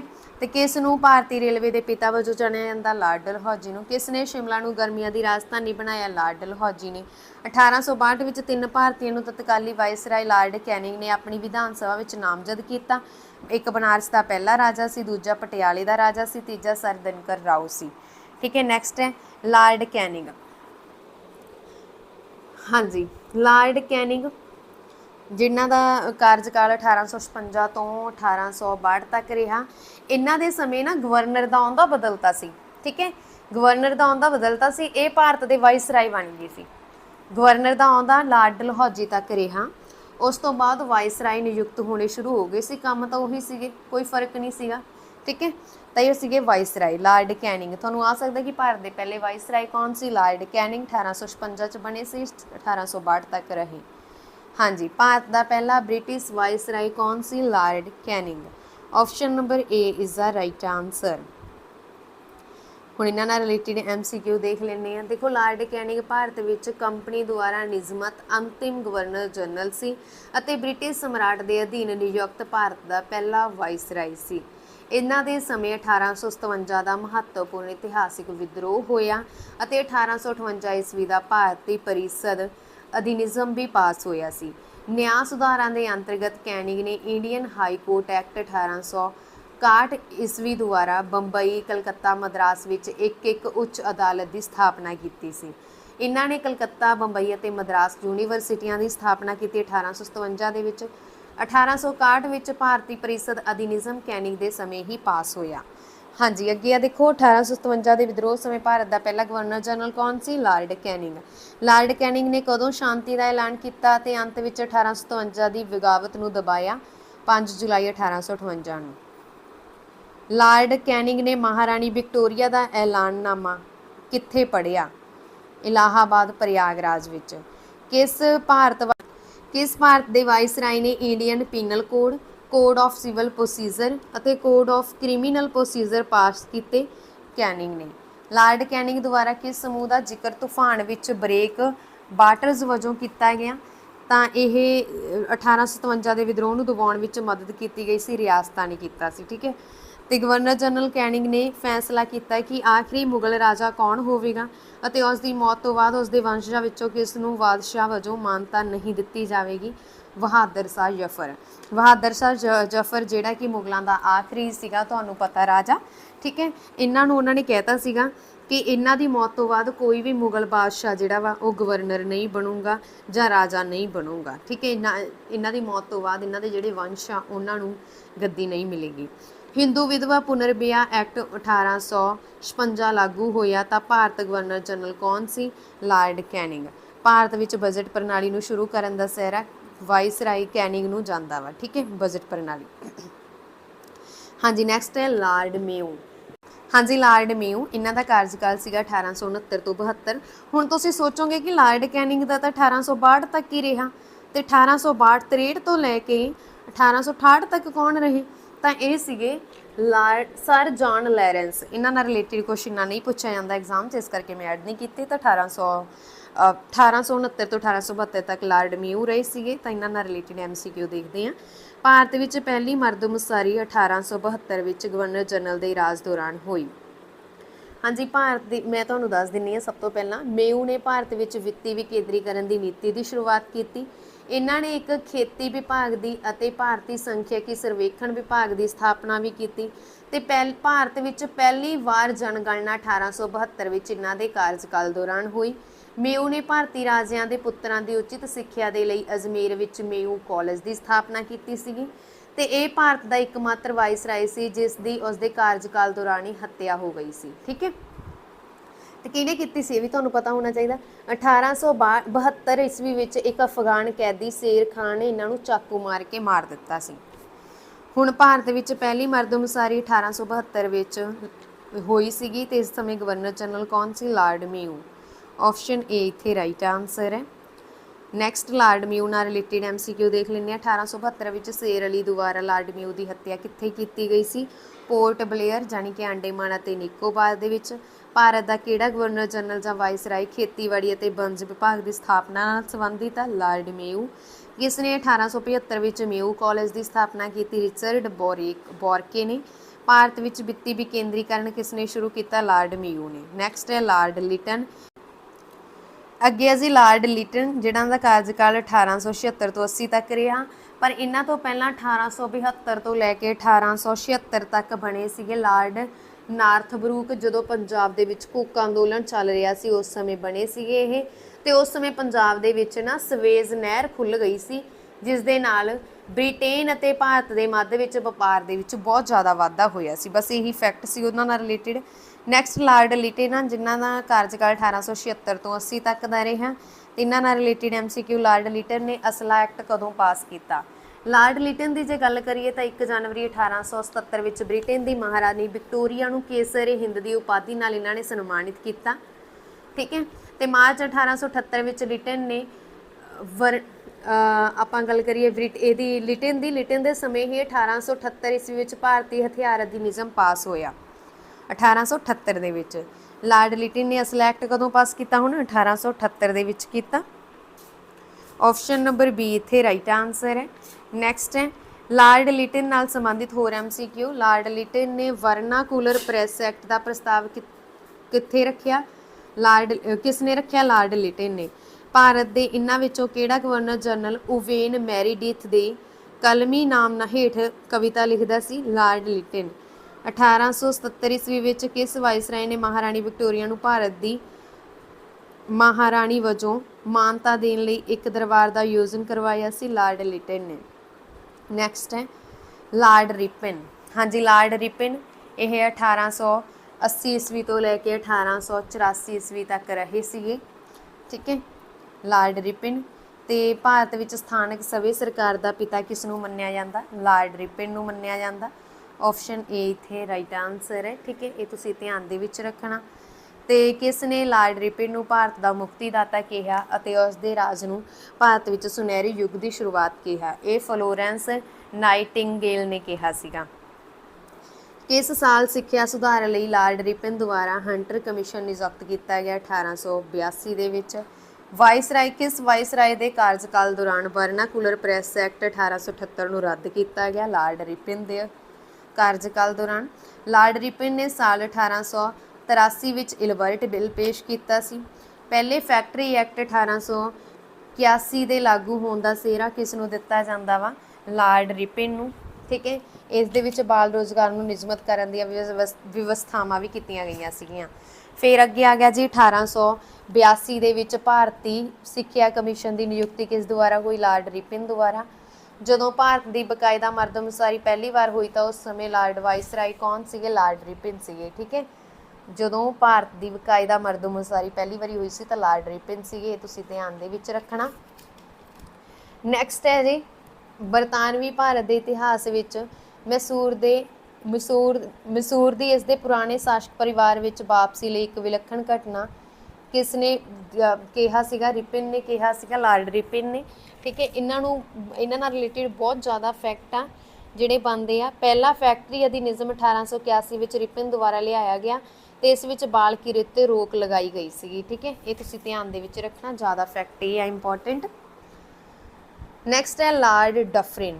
ਹਾਂਜੀ, ਲਾਰਡ ਡਫਰਿਨ ਇਹਨਾਂ ਦਾ ਕਾਰਜਕਾਲ ਰਿਹਾ 1884 ਤੋਂ 1888 ਤੱਕ ਤੇ ਡਫਰਿਨ ਦੇ ਸਮੇਂ ਵਿੱਚ ਹੀ ਭਾਰਤੀ ਰਾਸ਼ਟਰੀ ਕਾਂਗਰਸ ਦੀ ਸਥਾਪਨਾ ਹੋਈ ਸੀ। ਸੋ ਇਹ ਜ਼ਿਆਦਾ ਇੰਪੋਰਟੈਂਟ ਆ, ਤੁਸੀਂ ਯਾਦ ਰੱਖਣਾ। ਇੰਡੀਅਨ ਨੈਸ਼ਨਲ ਕਾਂਗਰਸ ਦੀ ਸਥਾਪਨਾ ਕਿਸ ਵਾਇਸਰਾਏ ਦੇ ਕਾਰਜਕਾਲ ਦੌਰਾਨ ਹੋਈ ਸੀ? ਤਾਂ ਇਹ ਹੋਈ ਸੀ ਜੀ ਲਾਰਡ ਡਫਰਿਨ ਦੇ ਦੁਆਰਾ ਕਾਰਜਕਾਲ ਦੌਰਾਨ। ਆਪਸ਼ਨ ਬੀ ਇੱਥੇ ਰਾਈਟ ਆਨਸਰ ਹੈ। ਨੈਕਸਟ ਹੈ ਜੀ ਇਹਨਾਂ ਨਾਲ ਰਿਲੇਟਡ MCQ ਦੇਖ ਲੈਂਦੇ ਹਾਂ। ਤੀਜੀ ਐਂਗਲੋ ਬਰਮੀ ਜੰਗ ਜਿਸ ਵਿੱਚ ਬਰਮਾ ਦੀ ਹਾਰ ਹੋਈ ਵਾਇਸਰਾਏ ਦੇ ਦੌਰ ਦੀ ਮੁੱਖ ਘਟਨਾ ਸੀਗੀ? ਲਾਰਡ ਡਫਰਿਨ ਦੇ ਦੌਰ ਦੀ ਮੁੱਖ ਘਟਨਾ ਸੀ। ਇੰਡੀਅਨ ਨੈਸ਼ਨਲ ਕਾਂਗਰਸ ਵਿੱਚ ਮੁੱਠੀ ਭਰ ਘੱਟ ਗਿਣਤੀਆਂ ਦੇ ਵਿਚਾਰਾਂ ਦੀ ਨੁਮਾਇੰਦਗੀ ਕਰਦੀ ਸੀ। ਇਸ ਵਿਵਾਦ ਨੂੰ ਇਸ ਦੁਆਰਾ ਬਣਾਈ ਰੱਖਿਆ ਗਿਆ? ਲਾਰਡ ਡਫਰਿਨ ਦੁਆਰਾ। ਕਿਸ ਗਵਰਨਰ ਜਨਰਲ ਨੇ ਕਾਂਗਰਸ ਦਾ ਮਜ਼ਾਕ ਉਡਾਇਆ ਸੀ ਕਿ ਉਹ ਸਿਰਫ ਲੋਕਾਂ ਦੀ ਨਿੱਕੀ ਘੱਟ ਗਿਣਤੀ ਦੀ ਨੁਮਾਇੰਦਗੀ ਕਰਨਗੇ? ਲਾਰਡ ਡਫਰਿਨ ਨੇ। ਅੱਗੇ ਆ ਲਾਰਡ ਕਰਜ਼ਨ। ਇਹਨਾਂ ਦਾ ਕਾਰਜਕਾਲ ਰਿਹਾ 1899 ਤੋਂ 1905 ਤੱਕ ਦਾ। ਸਿੱਖਿਆ ਦੇ ਸੁਧਾਰਾਂ ਦੇ ਅੰਤਰਗਤ ਕਰਜ਼ਨ ਨੇ 1902 ਵਿੱਚ ਯੂਨੀਵਰਸਿਟੀ ਆਯੋਗ ਦਾ ਗਠਨ ਕੀਤਾ ਤੇ ਭਾਰਤੀ ਯੂਨੀਵਰਸਿਟੀ ਅਧਿਨਿਯਮ 1904 ਨੂੰ ਪਾਸ ਕੀਤਾ ਸੀਗਾ। ਠੀਕ ਹੈ, ਤੇ ਭਾਰਤੀ ਰੇਲਵੇ ਦੇ ਵਿਕਾਸ ਦੇ ਖੇਤਰ ਵਿੱਚ ਸਭ ਤੋਂ ਮਹੱਤਵਪੂਰਨ ਯੋਗਦਾਨ ਆ ਜਿਹੜਾ ਇਹਨਾਂ ਦਾ ਰਿਹਾ ਲਾਰਡ ਕਰਜ਼ਨ ਦਾ। ਇਸ ਤੋਂ ਇਲਾਵਾ ਕਰਜ਼ਨ ਨੇ ਭਾਰਤ ਵਿੱਚ ਜਿੰਨੀਆਂ ਵੀ ਪਹਿਲੀ ਵਾਰ ਦੀਆਂ ਇਤਿਹਾਸਿਕ ਇਮਾਰਤਾਂ ਸੀ ਉਹਨਾਂ ਦੀ ਸੁਰੱਖਿਅਤ ਉਹਨਾਂ ਦੀ ਮੁਰੰਮਤ ਕਰਵਾਈ ਸੀਗੀ ਤੇ ਭਾਰਤੀ ਪੁਰਾਤਤਵ ਵਿਭਾਗ ਦੀ ਸਥਾਪਨਾ ਕੀਤੀ ਸੀ ਇਹਨਾਂ ਨੇ। ਨੈਕਸਟ ਹੈ ਲਾਰਡ ਕਰਜ਼ਨ ਨੇ ਹੇਠ ਲਿਖੀਆਂ ਘਟਨਾਵਾਂ ਵਿੱਚੋਂ ਕਿਸ ਨਾਲ ਜੁੜਿਆ ਹੋਇਆ ਹੈ? ਹਾਂਜੀ, ਲਾਰਡ ਕਰਜ਼ਨ ਆ ਜਿਹੜੇ ਉਹ ਇਹਨਾਂ ਘਟਨਾਵਾਂ ਦੇ ਵਿੱਚੋਂ ਕਿਸ ਨਾਲ ਜੁੜਿਆ ਹੋਇਆ ਵਾ, ਮੈਂ ਤੁਹਾਨੂੰ ਦੱਸ ਦਿੰਦੀ ਹਾਂ ਆਪਦੇ ਆਪ ਹੀ। ਇਹਦੇ ਵਿੱਚ ਕੀ ਆ ਕਿ ਲਾਰਡ ਕਰਜ਼ਨ ਦੇ ਸਮੇਂ 1905 ਈਸਵੀ ਵਿੱਚ ਬੰਗਾਲ ਦੀ ਵੰਡ ਹੋਈ ਸੀਗੀ। ਇਹ ਉਸ ਦੀ ਸਭ ਤੋਂ ਵੱਡੀ ਰਾਜਨੀਤਿਕ ਭੁੱਲ ਸਥਾਪਿਤ ਹੋਈ। ਬੰਗਾਲ ਦੀ ਵੰਡ ਦੇ ਵਿਰੋਧ ਵਿੱਚ ਇੱਕ ਵੱਡਾ ਦੇਸ਼ ਵਿਆਪੀ ਅੰਦੋਲਨ ਆ ਜਿਹੜਾ ਉਹ ਪੈਦਾ ਹੋ ਗਿਆ ਸੀ। 1905 ਵਿੱਚ ਬੰਗਾਲ ਦੀ ਵੰਡ ਹੋਈ ਸੀ ਲਾਰਡ ਕਰਜ਼ਨ ਸਮੇਂ। ਵੈਸੇ ਤਾਂ ਇਹਨਾਂ ਨੇ ਬਹੁਤ ਜ਼ਿਆਦਾ ਵਧੀਆ ਕੰਮ ਕੀਤੇ ਸੀਗੇ। ਹਾਂਜੀ, ਲਾਰਡ ਕਰਜ਼ਨ ਦਾ ਦੇਖ ਲੈਂਦੇ ਹਾਂ MCQ ਇਹਨਾਂ ਨਾਲ ਰਿਲੇਟਿਡ। ਕਿਸ ਸਾਲ ਲਾਰਡ ਕਰਜ਼ਨ ਦੇ ਕਾਰਜਕਾਲ ਦੌਰਾਨ ਭਾਰਤੀ ਯੂਨੀਵਰਸਿਟੀ ਐਕਟ ਪਾਸ ਹੋਇਆ? 1904 ਦੇ ਵਿੱਚ। ਕਿਸ ਦੀ ਅਗਵਾਈ ਹੇਠ ਲਾਰਡ ਕਰਜ਼ਨ ਨੇ ਪੁਲਿਸ ਕਮਿਸ਼ਨ ਬਣਾਇਆ? ਸਰ ਐਂਡਰਿਊ ਫਰੇਜ਼ਰ ਦੀ ਅਗਵਾਈ ਵਿੱਚ। ਲਾਰਡ ਕਰਜ਼ਨ ਦੁਆਰਾ ਡਿਜ਼ਾਈਨ ਕੀਤਾ ਵਿਕਟੋਰੀਆ ਮੈਮੋਰੀਅਲ ਕਿਸ ਸ਼ਹਿਰ ਦੇ ਆਰਕੀਟੈਕਚਰ ਸਿਖਰ ਨੂੰ ਦਰਸਾਉਂਦਾ ਵਾ? ਕੋਲਕਾਤਾ ਦੇ। ਕਿਸ ਸਾਲ ਲਾਰਡ ਕਰਜ਼ਨ ਨੇ ਬੰਗਾਲ ਦੀ ਵੰਡ ਦਾ ਹੁਕਮ ਦਿੱਤਾ? 1905 ਚ। ਲਾਰਡ ਕਰਜ਼ਨ ਦੀ ਯਾਤਰਾ ਦੀ ਯਾਦ ਵਿੱਚ ਬਰਦਵਾਨ ਦੇ ਰਾਜੇ ਦੁਆਰਾ ਕਿਹੜਾ ਸਮਾਰਕ ਬਣਾਇਆ ਗਿਆ? ਵਿਜੋਏ ਤੋਰਨਾ ਜਾਣੀ ਕਿ ਕਰਜ਼ਨ ਗੇਟ। ਕਿਸ ਨੂੰ ਲਾਰਡ ਕਰਜ਼ਨ ਦੁਆਰਾ 1901 ਵਿੱਚ ਸਿੰਚਾਈ ਕਮਿਸ਼ਨ ਦਾ ਮੁਖੀ ਨਿਯੁਕਤ ਕੀਤਾ ਗਿਆ? ਸਰ ਵਾਲਵਿਨ ਸਕਾਟ ਮੌਨਕਿੰਸ ਨੂੰ। ਨੈਕਸਟ ਹੈ ਲਾਰਡ ਮਿੰਟੋ। ਹਾਂਜੀ, ਲਾਰਡ ਮਿੰਟੋ ਆ ਜਿਹੜੇ ਵੈਰੀ ਇੰਪੋਰਟੈਂਟ, ਇਹਨਾਂ ਦਾ ਕਾਰਜਕਾਲ ਇਹ ਦੂਸਰੇ ਆ। ਠੀਕ ਹੈ, ਆਪਾਂ ਪਹਿਲਾਂ ਵੀ ਕੀਤੇ ਉੱਪਰ ਇੱਕ ਲਾਰਡ ਮਿੰਟੋ ਪਹਿਲਾਂ। ਠੀਕ ਹੈ, ਉਹ ਸੀਗੇ ਭਾਰਤ ਦੇ ਗਵਰਨਰ ਜਨਰਲ 1807 ਤੋਂ 1813 ਤੱਕ ਰਹੇ ਸੀਗੇ, ਜਿਨ੍ਹਾਂ ਨੇ ਚਾਰਲਸ ਮੈਟਕੌਫ ਨੂੰ ਮਿੰਟੋ ਨੇ ਮਹਾਰਾਜਾ ਰਣਜੀਤ ਸਿੰਘ ਦੇ ਦਰਬਾਰ ਵਿੱਚ ਭੇਜਿਆ ਸੀ। ਠੀਕ ਹੈ, ਤੇ 1809 ਵਿੱਚ ਅੰਮ੍ਰਿਤਸਰ ਦੀ ਸੰਧੀ ਹੋਈ ਸੀ। ਜੀ ਨੈਕਸਟ ਦੇਖਦੇ ਹਾਂ ਅਸੀਂ, ਜਦੋਂ ਕ੍ਰਾਂਤੀਕਾਰੀ ਖੁਦੀਰਾਮ ਬੋਸ ਨੂੰ ਫਾਂਸੀ ਦਿੱਤੀ ਗਈ ਤਾਂ ਉਸ ਸਮੇਂ ਭਾਰਤ ਦਾ ਵਾਇਸਰਾਏ ਕੌਣ ਸੀ? ਲਾਰਡ ਮਿੰਟੋ ਦੂਜਾ। ਆਪਸ਼ਨ ਏ ਇੱਥੇ ਰਾਈਟ ਆਨਸਰ ਹੈ। ਠੀਕ ਹੈ, ਇਹ ਤੁਸੀਂ ਧਿਆਨ ਦੇ ਵਿੱਚ ਰੱਖਣਾ। ਮੁਸਲਿਮ ਲੀਗ ਦੀ ਸਥਾਪਨਾ ਕੀਤੀ ਗਈ ਸੀ ਮਿੰਟੋ ਦੇ ਦੁਆਰਾ, ਇਹ ਵੀ ਤੁਸੀਂ ਧਿਆਨ ਦੇ ਵਿੱਚ ਰੱਖਣਾ।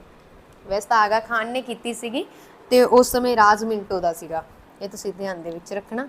ਨੈਕਸਟ ਹੈ, ਮੁਸਲਿਮ ਲੀਗ ਕਿਸ ਦੇ ਕਾਰਜਕਾਲ ਦੌਰਾਨ ਬਣੀ ਸੀ? ਲਾਰਡ ਮਿੰਟੋ ਦੂਜਾ ਦੇ। 1907 ਦੇ ਸੂਰਜ ਇਜਲਾਸ ਵਿੱਚ ਕਾਂਗਰਸ ਦੀ ਵੰਡ ਵੇਲੇ ਭਾਰਤ ਦਾ ਗਵਰਨਰ ਕੌਣ ਸੀ? ਲਾਰਡ ਮਿੰਟੋ ਦੂਜਾ। ਤੇ ਭਾਰਤੀ ਖੇਤੀ ਸੇਵਾ ਕਿਸ ਨੇ ਸ਼ੁਰੂ ਕੀਤੀ ਸੀ? ਲਾਰਡ ਮਿੰਟੋ ਦੂਜਾ ਨੇ। ਠੀਕ ਹੈ, ਤੇ ਲਾਰਡ ਮਿੰਟੋ ਦੂਜਾ ਦੇ ਸਮੇਂ ਹੀ 1907 ਵਿੱਚ ਕਾਂਗਰਸ ਦਾ ਸੂਰਤ ਇਜਲਾਸ ਹੋਇਆ ਸੀ, ਜਿਸ ਵਿੱਚ ਕਾਂਗਰਸ ਦੋ ਧੜਿਆਂ ਵਿੱਚ ਵੰਡੀ ਗਈ ਸੀ, ਇਹ ਤੁਸੀਂ ਧਿਆਨ ਦੇ ਵਿੱਚ ਰੱਖਣਾ। ਅੱਗੇ ਆ ਲਾਰਡ ਹਾਰਡਿੰਗ ਦੂਜਾ। ਲਾਰਡ ਹਾਰਡਿੰਗ ਦੂਸਰਾ, ਇਹਨਾਂ ਦਾ ਕਾਰਜਕਾਲ 1910 ਤੋਂ 1916 ਤੱਕ ਦਾ ਰਿਹਾ ਸੀ। ਠੀਕ ਹੈ ਜੀ, ਤੇ ਇਹਨਾਂ ਦੇ ਸਮੇਂ ਵੀ ਕਾਫੀ ਜ਼ਿਆਦਾ ਕਹਿ ਸਕਦੇ ਹਾਂ ਆਪਾਂ ਜਿਹੜੇ ਮਤਲਬ ਕਾਫੀ ਘਟਨਾਵਾਂ ਜੁੜੀਆਂ ਹੋਈਆਂ ਵਾ। ਪਹਿਲੇ ਵਿਸ਼ਵ ਯੁੱਧ 1914 ਤੋਂ 1919 ਤੱਕ ਦੌਰਾਨ ਭਾਰਤ ਦਾ ਗਵਰਨਰ ਜਨਰਲ ਕੌਣ ਰਿਹਾ? ਇਹ ਰਹੇ ਆ ਜੀ, ਮੈਂ ਤੁਹਾਨੂੰ ਆਲਰੇਡੀ ਦੱਸ ਚੁੱਕੀ ਹਾਂ, ਲਾਰਡ ਹਾਰਡਿੰਗ ਦੂਜਾ। ਆਪਸ਼ਨ ਡੀ ਇੱਥੇ ਰਾਈਟ ਆਨਸਰ ਹੈ। ਤੇ ਰਾਜਧਾਨੀ ਦੇ ਤਬਾਦਲੇ ਦੇ ਮੌਕੇ ਤੇ ਦਿੱਲੀ ਵਿੱਚ ਦਾਖਲ ਹੋਣ ਸਮੇਂ ਇਹਨਾਂ ਵਿੱਚੋਂ ਕਿਸ ਵਾਇਸਰਾਏ ਤੇ ਬੰਬ ਸੁੱਟਿਆ ਗਿਆ ਸੀ? ਲਾਰਡ ਹਾਰਡਿੰਗ ਦੂਜਾ ਤੇ। ਹੁਣ ਉਹ ਬੰਬ ਸੁੱਟਿਆ ਕਿਹਨੇ ਸੀ? ਦੇਖੋ, ਇੱਕ ਘਟਨਾ ਹੋਈ ਸੀਗੀ, ਜੇਕਰ ਆਪਾਂ ਗੱਲ ਕਰੀਏ 1911 ਈਸਵੀ ਦੇ ਵਿੱਚ, ਜਦੋਂ ਕਲਕੱਤਾ ਤੋਂ ਦਿੱਲੀ ਟਰਾਂਸਫਰ ਹੋਈ ਸੀਗੀ ਭਾਰਤ ਦੀ ਰਾਜਧਾਨੀ, ਇਹਨਾਂ ਦੇ ਸਮੇਂ ਕੀਤੀ ਗਈ ਸੀਗੀ। ਠੀਕ ਹੈ, ਬੰਗਾਲ ਦੀ ਵੰਡ ਰੱਦ ਕਰਨ ਦੀ ਘੋਸ਼ਣਾ ਕੀਤੀ ਸੀ ਇਹਨਾਂ ਨੇ 1911 'ਚ, ਤੇ ਭਾਰਤ ਦੀ ਰਾਜਧਾਨੀ ਕਲਕੱਤਾ ਤੋਂ ਦਿੱਲੀ ਦੀ ਘੋਸ਼ਣਾ ਕੀਤੀ ਸੀ ਇਹਨਾਂ ਨੇ 1911 'ਚ। ਫਿਰ ਉਸ ਤੋਂ ਬਾਅਦ 1912 ਈਸਵੀ ਵਿੱਚ ਕ੍ਰਾਂਤੀਕਾਰੀ ਰਾਸ ਬਿਹਾਰੀ ਬੋਸ ਦੁਆਰਾ ਬੰਬ ਸੁੱਟਿਆ ਗਿਆ ਸੀ ਤੇ ਬਚ ਗਏ ਸੀ। ਫਿਰ ਮਹਾਤਮਾ ਗਾਂਧੀ ਦੀ ਦੱਖਣੀ ਅਫਰੀਕਾ ਤੋਂ ਭਾਰਤ ਵਾਪਸ ਆਏ ਸੀ ਇਹਨਾਂ ਦੇ ਸਮੇਂ 1915 ਦੇ ਵਿੱਚ। ਠੀਕ ਹੈ, ਨੈਕਸਟ ਹੈ, ਕਦੋਂ ਲਾਰਡ ਹਾਰਡਿੰਗ ਨੂੰ ਬਨਾਰਸ ਹਿੰਦੂ ਯੂਨੀਵਰਸਿਟੀ ਦਾ ਚਾਂਸਲਰ ਨਿਯੁਕਤ ਕੀਤਾ ਗਿਆ? 1916 ਵਿੱਚ। ਬਨਾਰਸ ਹਿੰਦੂ ਯੂਨੀਵਰਸਿਟੀ ਦੇ ਸੰਸਥਾਪਕ ਆ ਮਦਨ ਮੋਹਨ ਮਾਲਵੀਆ। ਅੱਗੇ ਹੈ ਜੀ, ਬੰਗਾਲ ਦੀ ਵੰਡ ਕਿਸ ਨੇ ਕਰਵਾਈ? ਲਾਰਡ ਹਾਰਡਿੰਗ ਨੇ। ਨੈਕਸਟ ਹੈ ਲਾਰਡ ਚੈਮਸਫੋਰਡ। ਹਾਂਜੀ, ਲਾਰਡ ਚੈਮਸਫੋਰਡ ਦੀ ਗੱਲ ਕਰੀਏ ਤਾਂ ਲਾਰਡ ਚੈਮਸਫੋਰਡ ਆ ਜਿਹੜੇ, ਇਹਨਾਂ ਦਾ ਕਾਰਜਕਾਲ 1916 ਤੋਂ 1921 ਤੱਕ ਦਾ ਰਿਹਾ ਸੀਗਾ। ਠੀਕ ਹੈ, ਤੇ ਜ਼ਿਲ੍ਹਿਆਂਵਾਲੇ ਬਾਗ ਦਾ ਸਾਕਾ ਕਿਸ ਵਾਇਸਰਾਏ ਦੇ ਕਾਰਜਕਾਲ ਦੌਰਾਨ ਹੋਇਆ? ਲਾਰਡ ਚੈਮਸਫੋਰਡ ਦੇ ਕਾਰਜਕਾਲ ਦੌਰਾਨ। ਤੁਹਾਨੂੰ ਚੈਮਸਫੋਰਡ ਵੀ ਆ ਸਕਦਾ, ਚੈਮਸਫੋਰਡ ਵੀ ਆ ਸਕਦਾ। ਠੀਕ ਹੈ, ਇਹ ਤੁਸੀਂ ਧਿਆਨ ਦੇ ਵਿੱਚ ਰੱਖਣਾ। ਤੇ ਇਹਨਾਂ ਨਾਲ ਰਿਲੇਟਿਡ ਹੈ ਕਿ ਜਦੋਂ ਭਾਰਤ ਸਰਕਾਰ ਐਕਟ 1919 ਲਾਗੂ ਕੀਤਾ ਗਿਆ ਤਾਂ ਭਾਰਤ ਦਾ ਵਾਇਸਰਾਏ ਕੌਣ ਸੀ? ਲਾਰਡ ਚੈਮਸਫੋਰਡ। ਕਿਹਨਾਂ ਦੇ ਕਾਰਜਕਾਲ ਵਿੱਚ 1919 ਵਿੱਚ ਰੌਲਟ ਐਕਟ ਪਾਸ ਹੋਇਆ? ਲਾਰਡ ਚੈਮਸਫੋਰਡ ਦੇ ਕਾਰਜਕਾਲ ਦੌਰਾਨ। ਕਿਹਨਾਂ ਦੇ ਰਾਜ ਵਿੱਚ ਭਾਰਤ ਵਿੱਚ ਖਿਲਾਫਤ ਲਹਿਰ ਸ਼ੁਰੂ ਹੋਈ ਸੀ? ਲਾਰਡ ਚੈਮਸਫੋਰਡ ਦੇ ਦੌਰਾਨ। ਠੀਕ ਹੈ, ਲਾਰਡ ਚੈਮਸਫੋਰਡ ਦੇ ਦੌਰਾਨ। ਐਡਵਿਨ ਮੈਂਟੋਗੋ ਸੈਕਟਰੀ ਆਫ ਸਟੇਟ ਅਤੇ ਵਾਇਸਰਾਏ ਲਾਰਡ ਚੈਮਸਫੋਰਡ ਨੇ ਸੰਵਿਧਾਨਕ ਸੁਧਾਰਾਂ ਲਈ ਆਪਣੀ ਯੋਜਨਾ ਤਿਆਰ ਕੀਤੀ, ਜਿਸ ਨਾਲ ਭਾਰਤ ਸਰਕਾਰ ਐਕਟ 1919 ਲਾਗੂ ਹੋਇਆ ਸੀ। 1919 ਵਿੱਚ ਜਲਿਆਂਵਾਲੇ ਬਾਗ ਦੀ ਘਟਨਾ ਦੀ ਜਾਂਚ ਲਈ ਲਾਰਡ ਚੈਮਸਫੋਰਡ ਨੇ ਕਿਹੜੀ ਕਮੇਟੀ ਬਣਾਈ? Hunter committee. ਜਦੋਂ ਭਾਰਤ ਦੇ ਪ੍ਰਸ਼ਾਸਨ ਵਿੱਚ ਡਾਇਰੈਕਟਰੀ ਲਾਗੂ ਕੀਤਾ ਗਿਆ ਸੀ, ਉਸ ਸਮੇਂ ਭਾਰਤ ਦਾ ਵਾਇਸਰਾਏ ਕੌਣ ਸੀ? ਲਾਰਡ ਚੈਮਸਫੋਰਡ। ਲਖਨਊ ਸਮਝੌਤੇ ਦੇ ਦਸਤਖਤ ਕਰਨ ਸਮੇਂ ਭਾਰਤ ਦਾ ਵਾਇਸਰਾਏ ਕੌਣ ਸੀ? ਲਾਰਡ ਚੈਮਸਫੋਰਡ। ਇਹ ਤੁਸੀਂ ਯਾਦ ਰੱਖਣਾ, ਠੀਕ ਹੈ। ਤੇ ਜਿਹੜਾ ਮੈਂ ਖਿਲਾਫਤ ਅੰਦੋਲਨ ਦੱਸਿਆ 1920 ਤੋਂ 21 ਦੇ ਵਿੱਚ ਹੋਇਆ ਸੀ, ਉਹ ਗਾਂਧੀ ਜੀ ਦੇ ਸੱਤਿਆਗ੍ਰਹਿ, ਅਸਹਿਯੋਗ ਅੰਦੋਲਨ ਦੀ ਸ਼ੁਰੂਆਤ, ਤੀਸਰੇ ਅਫਗਾਨ ਯੁੱਧ ਦੀਆਂ ਮਹੱਤਵਪੂਰਨ ਘਟਨਾਵਾਂ ਵਾ ਜਿਹੜੀਆਂ, ਇਹ ਸਾਰੀਆਂ ਚੈਮਸਫੋਰਡ ਦੇ ਸਮੇਂ ਹੀ ਹੋਈਆਂ ਸੀਗੀਆਂ, ਠੀਕ ਹੈ। ਜਲਿਆਂਵਾਲੇ ਬਾਗ ਦਾ ਹੱਤਿਆਕਾਂਡ ਵੀ। ਨੈਕਸਟ ਲਾਰਡ ਰੀਡਿੰਗ, ਅੱਗੇ ਆ ਗਏ ਲਾਰਡ ਰੀਡਿੰਗ। ਇਹਨਾਂ ਦਾ ਕਾਰਜਕਾਲ ਆ 1921 ਤੋਂ 1926 ਤੱਕ ਦਾ, ਠੀਕ ਹੈ। ਤੇ ਭਾਰਤ ਆਉਣ ਵਾਲਾ ਪਹਿਲਾ ਇਕਲੌਤਾ ਯਹੂਦੀ ਵਾਇਸਰਾਏ ਕੌਣ ਸੀਗਾ?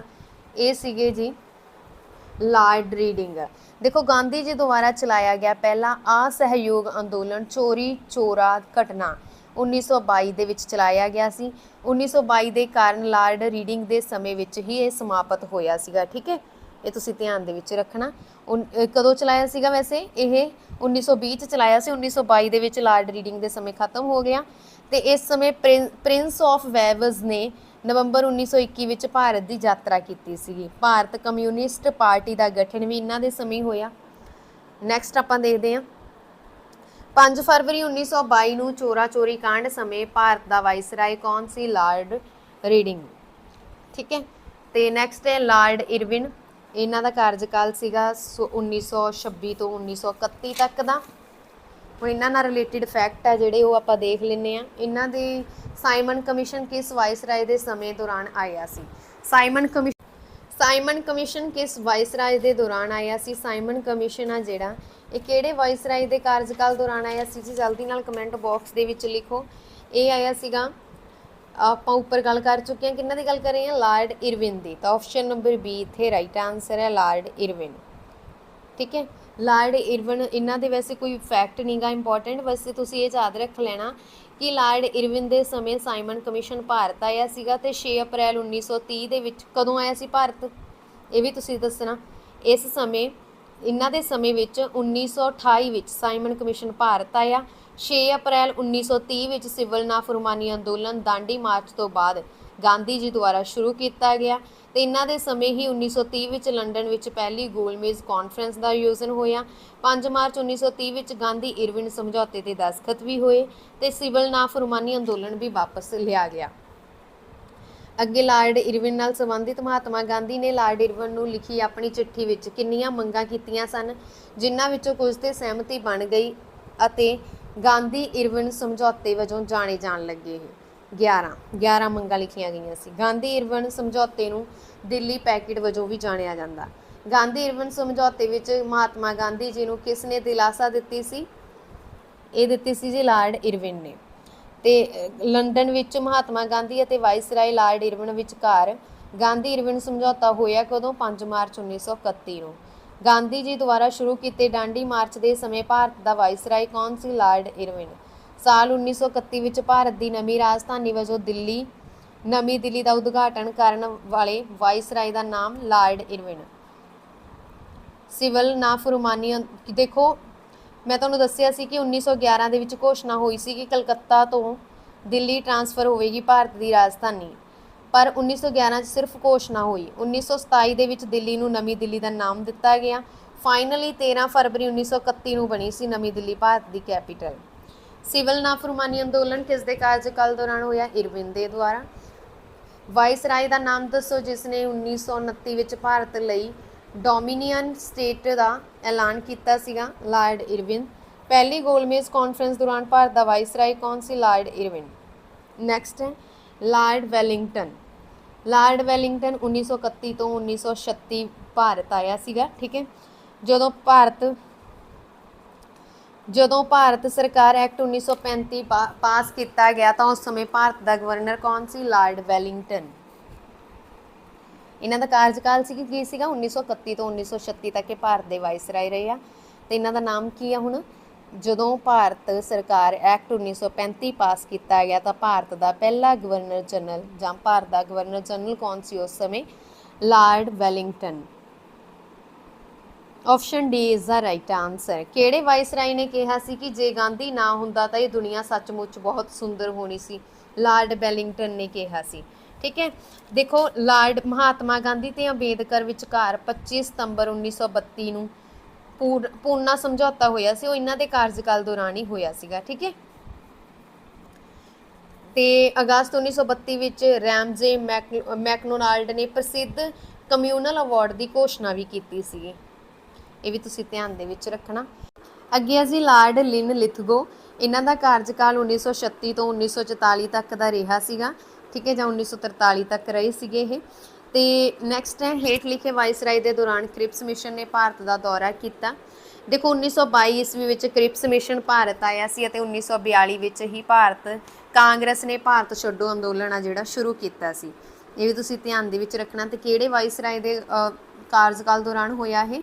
ਲਾਰਡ ਲਿਨ ਲਿਥਗੋ ਦੁਆਰਾ। Option number C is the right answer.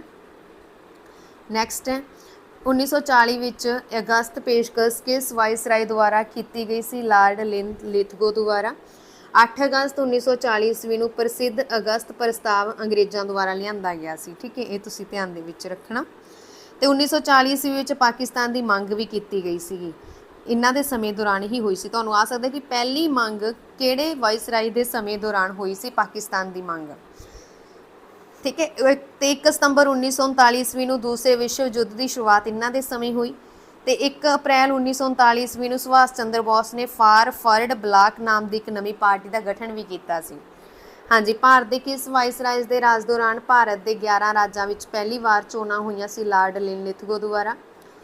Bharat ਦੇ ਕਿਹੜੇ ਵਾਇਸਰਾਏ ਨੇ 1943 ਦੇ ਬੰਗਾਲ ਦੇ ਅਕਾਲ ਨੂੰ ਸੰਬੋਧਨ ਕਰਦੇ ਹੋਏ ਫੌਜ ਨੂੰ ਭੁੱਖੇ ਪੇਂਡੂ ਬੰਗਾਲੀਆਂ ਨੂੰ ਰਾਹਤ ਪ੍ਰਦਾਨ ਕਰਨ ਦਾ ਹੁਕਮ ਦਿੱਤਾ? ਲਾਰਡ ਲਿਨ ਲਿਥਗੋ ਨੇ। ਭਾਰਤ ਛੱਡੋ ਅੰਦੋਲਨ ਕਿਸ ਵਾਇਸਰਾਏ ਦੇ ਸਮੇਂ ਆਇਆ? ਲਾਰਡ ਲਿਨ ਲਿਥਗੋ ਦੁਆਰਾ। ਨੈਕਸਟ ਹੈ ਲਾਰਡ ਬੈਬਲ। ਹਾਂਜੀ, ਲਾਰਡ ਬੈਬਲ ਇਹ 1944 ਤੋਂ ਜਾਂ 1943 ਤੋਂ 1947 ਤੱਕ ਰਹੇ ਸੀਗੇ। ਠੀਕ ਹੈ, ਬੇਬਲ ਦੇ ਸਮੇਂ 1945 ਵਿੱਚ ਸਿਮਲਾ ਸਮਝੌਤਾ ਹੋਇਆ ਸੀ। ਕੈਬਨਿਟ ਮਿਸ਼ਨ 1946 ਵਿੱਚ ਭਾਰਤ ਆਇਆ ਸੀ ਇਹਨਾਂ ਦੇ ਸਮੇਂ। ਤੇ ਪ੍ਰਧਾਨ ਮੰਤਰੀ ਕਲਾਈਮੇਟ ਐਂਟਲੀ ਨੇ ਬ੍ਰਿਟਿਸ਼ ਪ੍ਰਧਾਨ ਮੰਤਰੀ ਸੀ। ਉਹਨਾਂ ਨੇ ਭਾਰਤ ਨੂੰ ਜੂਨ 1948 ਤੋਂ ਪਹਿਲਾਂ ਸੁਤੰਤਰ ਕਰਵਾਉਣ ਦੀ ਘੋਸ਼ਣਾ ਵੀ ਇਹਨਾਂ ਦੇ ਕਾਰਜਕਾਲ ਦੌਰਾਨ ਹੀ ਕੀਤੀ ਸੀ। ਹਾਂਜੀ, ਭਾਰਤ ਨੂੰ ਸੱਤਾ ਦੇ ਤਬਾਦਲੇ ਲਈ 1946 ਵਿੱਚ ਬ੍ਰੇਕਡਾਊਨ ਪਲਾਨ ਕਿਸ ਦੁਆਰਾ ਪ੍ਰਸਤਾਵਿਤ ਕੀਤਾ ਗਿਆ? ਕਲਾਈਮੇਟ ਐਂਟਲੀ ਦੁਆਰਾ ਕੀਤਾ ਗਿਆ ਸੀ। ਉਸ ਸਮੇਂ ਵਾਇਸਰਾਏ ਸੀਗੇ ਲਾਰਡ ਬੈਬਲ। ਹਾਂਜੀ, ਲਾਰਡ ਬੈਬਲ ਨਾਲ ਸੰਬੰਧਿਤ ਹੋਰ MCQ ਦੇਖ ਲੈਂਦੇ ਆ। ਕਿਸ ਦੇ ਰਾਜ ਦੌਰਾਨ ਵਾਇਸਰਾਏ ਰਾਜਗੋਪਾਲਚਾਰੀ CR ਫਾਰਮੂਲਾ ਪ੍ਰਸਤਾਵ ਪੇਸ਼ ਕੀਤਾ ਗਿਆ? ਲਾਰਡ ਬੈਬਲ ਦੇ। ਬੈਬਲ ਪਲਾਨ ਯਾਨੀ ਕਿ ਸਿਮਲਾ ਕਾਨਫਰੰਸ, ਇਸ ਦਾ ਨਾਮ ਭਾਰਤ ਦੇ ਵਾਇਸਰਾਏ ਲਾਰਡ ਬੈਬਲ ਦੇ ਨਾਮ ਤੇ ਰੱਖਿਆ ਗਿਆ। ਬੈਬਲ ਦੀ ਯੋਜਨਾ ਕਿਸ ਸਾਲ ਸ਼ੁਰੂ ਹੋਈ ਸੀ? 1945 ਦੇ। ਨੈਕਸਟ ਹੈ ਲਾਰਡ ਮਾਊਂਟਬੈਟਨ। ਇਹ ਭਾਰਤ ਦੇ ਅੰਤਿਮ ਵਾਇਸਰਾਏ ਸੀ। ਲਾਰਡ ਮਾਊਂਟਬੈਟਨ, ਇਹਨਾਂ ਦਾ ਕਾਰਜਕਾਲ 1947 ਤੋਂ 1948 ਤੱਕ ਰਿਹਾ। ਜੇ ਇਹਨਾਂ ਦੀ ਗੱਲ ਕਰੀਏ ਤਾਂ ਇਹ ਭਾਰਤ ਦੇ ਅੰਤਿਮ ਵਾਇਸਰਾਏ ਅਤੇ ਸੁਤੰਤਰ ਭਾਰਤ ਦਾ ਪਹਿਲਾ ਗਵਰਨਰ ਜਨਰਲ ਸੀ, ਜਿਨ੍ਹਾਂ ਨੇ ਤੁਹਾਨੂੰ ਆ ਸਕਦਾ ਕਿ ਸੁਤੰਤਰ ਭਾਰਤ ਦਾ ਪਹਿਲਾ ਗਵਰਨਰ ਜਨਰਲ ਕੌਣ ਸੀ? Lord Mountbatten. ਇਹਨਾਂ ਨੇ 3 ਜੂਨ 1947 ਨੂੰ ਇਹ ਘੋਸ਼ਣਾ ਕੀਤੀ ਸੀ ਕਿ ਭਾਰਤ ਅਤੇ ਪਾਕਿਸਤਾਨ ਦੇ ਰੂਪ ਵਿੱਚ ਭਾਰਤ ਦੀ ਵੰਡ ਹੀ ਸਮੱਸਿਆ ਦਾ ਹੱਲ ਆ। ਠੀਕ ਹੈ, ਤਾਂ ਹੁਣ ਇਹਨਾਂ ਨਾਲ ਰਿਲੇਟਡ MCQ ਦੇਖ ਲੈਂਦੇ ਆ। ਜਦੋਂ ਲਾਰਡ ਮਾਊਂਟਬੈਟਨ ਭਾਰਤ ਦਾ ਪਹਿਲਾ ਗਵਰਨਰ ਜਨਰਲ ਬਣਿਆ ਸੀ ਤਾਂ ਹੇਠਾਂ ਦਿੱਤਿਆਂ ਵਿੱਚੋਂ ਕੌਣ ਪਾਕਿਸਤਾਨ ਦਾ ਪਹਿਲਾ ਗਵਰਨਰ ਜਨਰਲ ਬਣਿਆ ਸੀ? ਦੇਖੋ ਪਾਕਿਸਤਾਨ ਦੇ ਪਹਿਲੇ ਗਵਰਨਰ ਜਨਰਲ ਕੌਣ ਬਣੇ ਸੀ? Lord Mountbatten. Option number A is the right answer, 1947 ਦੇ ਵਿੱਚ। ਠੀਕ ਹੈ, ਨੈਕਸਟ ਹੈ ਮਹਾਤਮਾ ਗਾਂਧੀ ਦੀ ਹੱਤਿਆ ਦੇ ਸਮੇਂ ਭਾਰਤ ਦਾ ਗਵਰਨਰ ਜਨਰਲ ਕੌਣ ਸੀ? ਮਾਊਂਟਬੈਟਨ। ਭਾਰਤ ਦੀ ਵੰਡ ਬਾਰੇ ਮਾਊਂਟਬੈਟਨ ਪਲਾਨ ਦਾ ਅਧਿਕਾਰਤ ਤੌਰ 'ਤੇ ਐਲਾਨ ਕਦੋਂ ਕੀਤਾ ਗਿਆ? 3 ਜੂਨ 1947 ਨੂੰ। ਭਾਰਤ ਦਾ ਆਖਰੀ ਬ੍ਰਿਟਿਸ਼ ਵਾਇਸਰਾਏ ਕੌਣ ਸੀ? Lord Mountbatten. ਲਾਰਡ ਮਾਊਂਟਬੈਟਨ ਦੀ ਸੇਵਾ ਮੁਕਤੀ ਦੀ ਉਮਰ ਜਾਂ ਸੇਵਾ ਮੁਕਤੀ ਕਿਹੜੇ ਸਾਲ ਹੋਈ? 1965 'ਚ। ਦੇਸ਼ ਦੀ ਵੰਡ ਮਾਊਂਟਬੈਟਨ ਦੀ ਯੋਜਨਾ ਦਾ ਆਧਾਰ ਬਣੀ। ਮਾਊਂਟਬੈਟਨ ਯੋਜਨਾ 1947 ਵਿੱਚ ਕਿਸ ਪ੍ਰਾਂਤ ਵਿੱਚ ਪ੍ਰਦਾਨ ਕੀਤੀ ਗਈ? उत्तरी पश्चिमी सरहदी सूबा। भारत का आखिरी वाइसराय कौन सी जिसने भारत और पाकिस्तान के सुतंत्र राज्यों की सिरजना की निगरानी की? Lord Mountbatten. भारत की आज़ादी लिए डिकी वर्ल्ड प्लान किसने तैयार किया? माउंटबेटन ने। किसने गांधी को वन मैन वार्डर फोर्स कह के संबोधन किया? लॉर्ड माउंटबेटन ने। हाँ जी, अगे आ गए सी गोपालचारी। इन्हों वैसे चक्रवर्ती गोपालचारी वजों बोलिया जाता। तो 1948 तो 1950 तक का इन्हों का कार्यकाल रहा। ये लॉर्ड माउंटबेटन की वापसी तो बाद 21 जून 1948 ਨੂੰ चक्रवर्ती गोपालचारी भारत के पहले गवर्नर जनरल बने तो पहले भारती सी। तुहानूं आ सकता कि पहले भारती गवर्नर जनरल कौन सी भारत के? ये सुतंत्र भारत के पहले भारती अते अंतिम गवर्नर जनरल सी। इन्हां दे बाद भारत के संविधान के अनुसार शासन मुख राष्ट्रपति और प्रधानमंत्री बनने शुरू हो गए थे। ठीक है, इन्हां तो बाद प्रधानमंत्री ते राष्ट्रपति लोगों द्वारा चुने जान लगे थे। तो हुण देखो सी राजगोपालचारी, इन्हां दा कार्यकाल 1948 तो 1950 तक का रहा। सुतंत्र भारत का पहला भारतीय गवर्नर जनरल कौन सी गोपालचारी। ऑप्शन बी इत्थे राइट आंसर है। हाँ जी, नैक्सट हुण असीं OMCQ करने आ जिहड़े कि गवर्नर जनरल के नाल रिलेटिड हरेक कंपीटेटिव एग्जाम के एक एक जरूर पूछे गए आ पिछले सालों के। ठीक है, हाँ जी, तो शुरू करते हैं असीं। आपां टू द पॉइंट ही ये गल करनी आ, तुसीं एज अ टेस्ट मन के भी इनू चल सकते हो। हाँ जी, डॉक्ट्रिन ऑफ लैप्स की नीति किसने तैयार की? लैप्स की नीति मैं तुहानूं ऑलरेडी दस्सिया किन्ना दे समय सीगी? Lord Dalhousie. Option number C is the right answer. Next है, इन्हां विचों किस गवर्नर जनरल दा जां वाइसराय ने भारत विच सब तो लंबे समय लई सेवा की? हाँ जी, किहड़ा गवर्नर जनरल सी जिहड़ा अपने अहुदे ते सब तो लंबे समय लई रहा जां viceroy? Lord Dalhousie. Option A इत्थे राइट आंसर है। नैक्सट, लेबर दीयां स्थितियां नूं सुधारन लई भारत विच पहला फैक्टरी एक्ट किस समय प्रस्तावित किया गया? हाँ जी, किन्ना ने किया सीगा? लॉर्ड रिपन ने। ऑप्शन सी इत्थे राइट आंसर है। नैक्सट है, अवध के हवाले नाल एक चैरी जो एक दिन साडे मूँह विच डिगेगी, ये बयान किसने दिता सी? लॉर्ड डलहौजी ने। Option number A is the right answer. Next है, बंगाल का पहला गवर्नर जनरल बनिया। हाँ जी, बंगाल का पहला गवर्नर जनरल कदों बनिया? 1773। वैसे आप सोचांगे कि प्लासी की लड़ाई 57 होई सी, आप 57 की ऑप्शन लगा देंगे 1757 की, बट एक्ट के अकॉर्डिंग, रोलिंग एक्ट के अकॉर्डिंग, रेगूलेटिंग एक्ट के अकॉर्डिंग पहला गवर्नर जनरल 1773 ਦੇ ਵਿੱਚ ਬਣਿਆ ਸੀ। नैक्सट है, भारत सरकार एक्ट 1935 के समय भारत का वाइसराय कौन सी? Lord Willingdon. Option A is the right answer. Next, Bharat के हेठले गवर्नर जनरल विचों किसने भारत विच इलैक्ट्रिक टैलीग्राफ सिस्टम की शुरुआत की? ताई शुरुआत की सी जी लॉर्ड डलहौजी ने। Option number B is the right answer. Next है, बंगाल का पहला गवर्नर जनरल कौन सी? Warren Hastings. Option C is the right answer. Next है, भारत का गवर्नर जनरल कौन सी जदों स्थाई बंदोबस्त की शुरुआत की गई? ये सीगे जी Charles Cornwallis. Option D is the right answer. Next है, किस गवर्नर जनरल ने ब्रिटिश पार्लीमेंट च महादोश का मामला चलाया सी? वारेन हेस्टिंग्स ने। Option number D is the right answer. Next question आ, भारत का सब तो घट उम्र का गवर्नर जनरल कौन सीगा? Lord Dalhousie. Option number A is the right answer. आज़ाद भारत का पहला गवर्नर जनरल कौन सी? Lord Mountbatten. Option number C is the right answer. Next है, जदों हिंदू विधवा पुनर्विआह एक्ट 1956 लागू किया गया तो उस समय भारत का गवर्नर जनरल कौन सी? Lord Canning. Option number A is the right answer. Next है, किहड़े गवर्नर जनरल ने भारत विच अंग्रेजी नूं सिक्ख्या का माध्यम बनाउण दा फैसला किया? लॉर्ड विलियम बेंटिंक ने। Option number D is the right answer. Next है, सिपाही विद्रोह के समय गवर्नर जनरल कौन सी? ये सीगे जी lord Canning. Option C is the right answer. Next है, लॉर्ड क्लाइव नूं उमरां दा खिताब किसने दिता सीगा? तो ये दिता सी जी आलमगीर ने। Option number B is the right answer. Next है, बंगाल के किस राजपाल ने ब्लैक होल की घटना का वर्णन किया? ब्लैक होल ये किनू बोलिया जाता? रोलिंग एक्ट नूं बोलिया जाता वा। तो बंगाल के किस राजपाल ने इसका ਵਰਣਨ ਕੀਤਾ ਵਾ ਹੌਲਵੈਲ ਨੇ। Option number D is the right answer. Next ਹੈ ਵਾਰਨ ਹੈਸਟਿੰਗਸ ਨੇ ਕਿਸ ਸਾਲ ਮਾਲੀਆ ਬੋਰਡ ਦੀ ਸਥਾਪਨਾ ਕੀਤੀ ਸੀ? 1772 ਈਸਵੀ ਦੇ ਵਿੱਚ। Option A is the right answer. Next ਹੈ ਰੈਗੂਲੇਟਿੰਗ ਐਕਟ ਦੇ ਤਹਿਤ 1774 ਵਿੱਚ ਸੁਪਰੀਮ ਕੋਰਟ ਦੀ ਸਥਾਪਨਾ ਕਿਸ ਸਥਾਨ ਤੇ ਕੀਤੀ ਗਈ? ਇਹ ਕੀਤੀ ਗਈ ਸੀ ਜੀ ਕਲਕੱਤਾ ਦੇ ਵਿੱਚ। Option number D is the right answer. Next ਹੈ ਪਵਿੱਤਰ ਗ੍ਰੰਥ ਭਾਗਵਤ ਗੀਤਾ ਦਾ ਅੰਗਰੇਜ਼ੀ ਵਿੱਚ ਅਨੁਵਾਦ ਕਰਨ ਦਾ ਸਿਹਰਾ ਕਿਸ ਨੂੰ ਦਿੱਤਾ ਜਾਂਦਾ, ਜਿਸ ਦੀ ਸਰਪ੍ਰਸਤੀ ਵਾਰਨ ਹੈਸਟਿੰਗਸ ਨੇ ਕੀਤੀ ਸੀ? ਤਾਂ ਇਹ ਹੈ ਜੀ option number A Charles Willings. Option A ਇੱਥੇ ਰਾਈਟ ਆਂਸਰ ਹੈ। ਨੈਕਸਟ ਹੈ ਹਾਂਜੀ ਵਿਹਾਰ ਅਤੇ ਕਵੇਟਾ ਸਾਲ 1936 ਵਿੱਚ ਭੂਚਾਲ ਕਿਸ ਵਾਇਸਰਾਏ ਦੇ ਸਮੇਂ ਆਇਆ ਸੀ? ਤਾਂ ਇਹ ਭੂਚਾਲ ਆਇਆ ਸੀ ਜੀ ਲਾਰਡ ਵੈਲਿੰਗਟਨ ਦੇ ਸਮੇਂ। ਆਪਸ਼ਨ ਨੰਬਰ ਸੀ ਇੱਥੇ ਰਾਈਟ ਆਂਸਰ ਹੈ। ਨੈਕਸਟ ਹੈ ਆਜ਼ਾਦ ਭਾਰਤ ਦਾ ਪਹਿਲਾ ਅਤੇ ਆਖਰੀ ਭਾਰਤੀ ਗਵਰਨਰ ਜਨਰਲ ਕੌਣ ਸੀ? ਤਾਂ ਆਜ਼ਾਦ ਭਾਰਤ ਦਾ ਪਹਿਲਾ ਅਤੇ ਆਖਰੀ ਭਾਰਤੀ governor general C Rajagopalachari. Option C is the right answer. Next ਹੈ ਲਾਰਡ ਕਾਰਨਵਾਲਿਸ ਨੇ ਸਥਾਈ ਬੰਦੋਬਸਤ ਨੂੰ ਕਿਸ ਸਾਲ ਲਾਗੂ ਕੀਤਾ ਸੀਗਾ? ਤੇ ਕਿਹੜੇ ਸਾਲ ਲਾਗੂ ਕੀਤਾ ਗਿਆ ਸੀਗਾ? ਆਪਸ਼ਨ ਨੰਬਰ ਇੱਥੇ ਰਾਈਟ ਆਂਸਰ ਹੈ ਜੀ 1993 ਦੇ ਵਿੱਚ। ਆਪਸ਼ਨ ਡੀ ਰਾਈਟ ਆਂਸਰ ਹੈ। ਨੈਕਸਟ ਹੈ ਭਾਰਤ ਦਾ ਪਹਿਲਾ ਗਵਰਨਰ ਜਨਰਲ ਕੌਣ ਸੀ? ਹਾਂਜੀ ਭਾਰਤ ਦਾ ਪਹਿਲਾ ਗਵਰਨਰ ਜਨਰਲ ਕੌਣ ਸੀਗਾ? ਜਲਦੀ ਨਾਲ ਕਮੈਂਟ ਬਾਕਸ ਦੇ ਵਿੱਚ ਲਿਖੋ। ਇਹ ਸੀਗੇ Lord William Bentinck. Option number B ਇੱਥੇ ਰਾਈਟ ਆਂਸਰ ਹੈ। ਨੈਕਸਟ ਕੁਐਸਚਨ ਆ ਜੀ ਪਹਾੜੀ ਖੇਤਰਾਂ ਵਿੱਚ ਗੌਂਡ ਕਬੀਲੇ ਵਿੱਚ ਪ੍ਰਚਲਿਤ ਮਨੁੱਖੀ ਬਲੀ ਦੀ ਪ੍ਰਥਾ ਨੂੰ ਕਿਸ ਨੇ ਦਬਾਇਆ? ਲਾਰਡ ਹਾਰਡਿੰਗ ਨੇ। Option number B is the right answer.